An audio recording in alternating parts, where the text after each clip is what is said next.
that the brethren he was teaching, they have different journeys in their Christian life.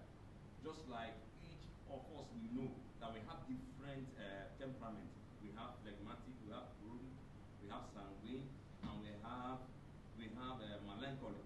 And each of us, God deals with us according to our temperament. He handles us the way he knows our unique personality and brings out the best out of us.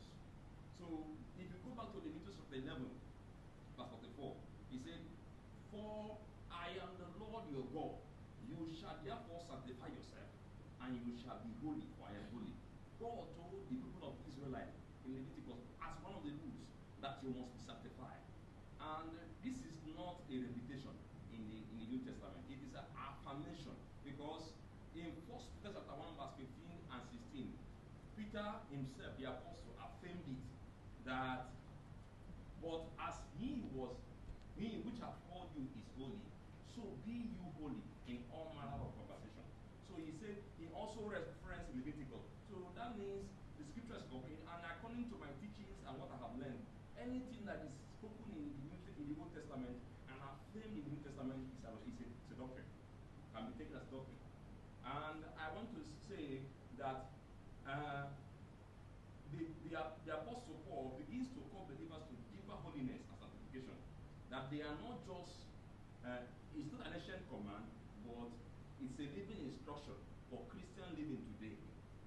And I believe that if you examine yourself, you will discover that if you begin to enter into this road, you begin to understand the way God works with you.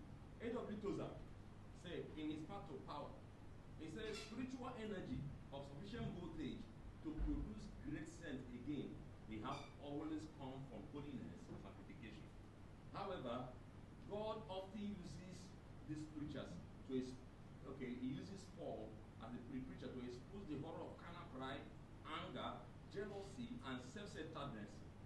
If you in Romans chapter 10, verse 17, when he said that we hear faith comes by hearing, and hearing by the word of God. And you cannot hear without receiving a preacher. And also we know about our own contemporary preacher, who is called Jerik, who has been a teacher of holiness and sanctification. And our professor in his book was able to give credit to him by saying that he was among many few that he has been a consistent preacher that has been able to bring people to their knees and tears, and then be able to enough courage and anointing to make people to deeply come to groanings and mourning over their spiritual shortcomings and ugliness with their lives. And I want to say, in obedience to the call to the transformation, there are 5 steps. There are 5 steps.